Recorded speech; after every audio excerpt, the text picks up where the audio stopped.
Je suis Naomi Dangbele, très honorée d'avoir été choisie en tant que modératrice de cet événement qui marque le début, mais aussi le changement de très grandes choses. Le harcèlement sexuel étant un sujet quasi tabou en Afrique, peut-être à cause du poids de la culture qui n'est certes pas mauvaise, mais qui, semble-t-il, gagnerait à être revisitée sur certains points. J'invite pour son mot de circonstance Maître Christian Bossembe. Sous vos applaudissements, s'il vous plaît.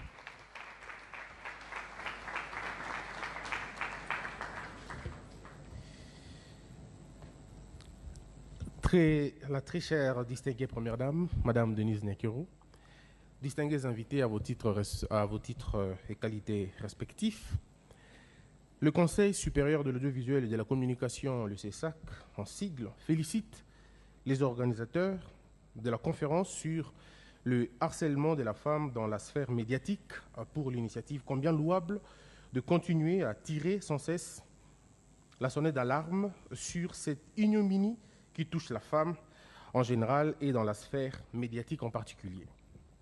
Cette réalité inéluctable nous aurait fait comprendre la contribution de la femme dans la société, mieux dans nos vies. Malheureusement, au lieu de soutenir, au lieu de l'encadrer, au lieu de la choyer pour ce qu'elle fait et pour ce qu'elle représente, certains hommes véreux, bas d'esprit, ont préféré montrer leur force en demandant autre chose que la compétence intellectuelle à des femmes qui sont venues travailler et qui n'ont aucun besoin de faire autre chose en dehors de ce qu'elles doivent faire. Nous considérons cet acte abject, sans sens, et ces hommes qui le font ne devraient pas en réalité vivre dans la société. C'est des hommes qui devraient en principe être dirigés en dehors de nos installations, en dehors de nos sociétés. Mais la grande question que nous nous posons est une série de questionnements. À partir de quel moment une victime du harcèlement est censée se cacher et que le bourreau de cet acte ignoble continue à nous regarder dans les yeux?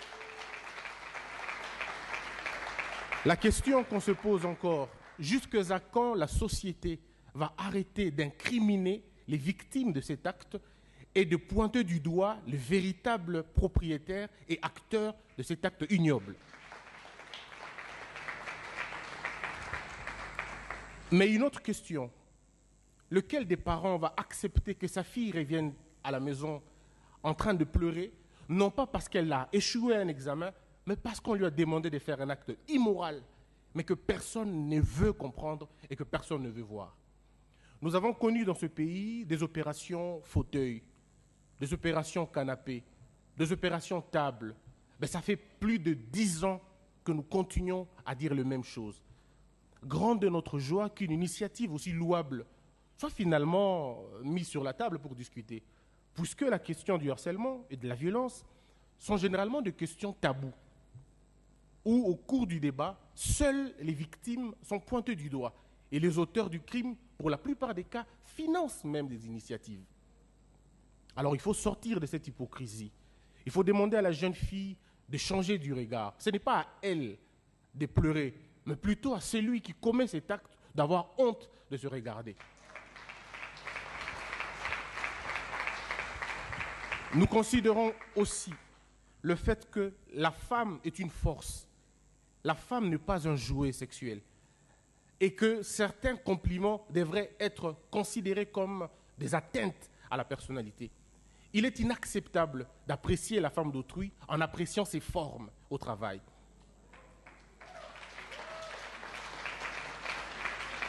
Aussi, il est inacceptable de faire des compliments déplacés à l'endroit des femmes mariées, à l'endroit des jeunes sœurs, puisqu'il n'est pas question, dans le milieu professionnel, de dire à une femme qu'elle est sexy. Au contraire, dire à une femme qu'elle est sexy n'est que montrer que la femme ne représente plus rien en dehors de sa sexualité. Le meilleur compliment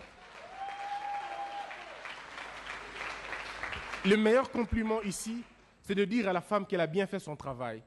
C'est de louer ses qualités, c'est louer son cerveau. C'est ce qui est très important. Donc, merci beaucoup à l'organisateur, M. Zakari Bababasoué. Merci beaucoup à la Première Dame. Il faut lui rappeler que la Première Dame est, depuis le début du mandat, dans cette quête d'autonomisation des femmes, que ce soit les femmes maraîchères, que ce soit l'excellencia, que ce soit l'autonomisation des autres femmes tout court, tout simplement, Madame Denise n'a jamais ménagé, je veux dire, n'a jamais arrêté de travailler dans ce sens-là. Si toutes les femmes peuvent faire la même chose, ça serait une très bonne chose. Pour terminer mon propos, je demanderai aux dames, mes sœurs chères, mes sœurs, je veux dire mes chères sœurs, j'y arrive. Je vous demanderai de croire plus à votre potentiel. L'homme qui vous fait des compliments désagréables, dénoncez-le. Ne le gardez pas. Ne dites pas qu'on est chrétien, ne dites pas qu'on est chrétien et que Dieu seul sait. Non, Dieu seul sait que ces hommes-là ne devraient pas se retrouver là. Et votre silence contribue à la prolifération de cette criminalité.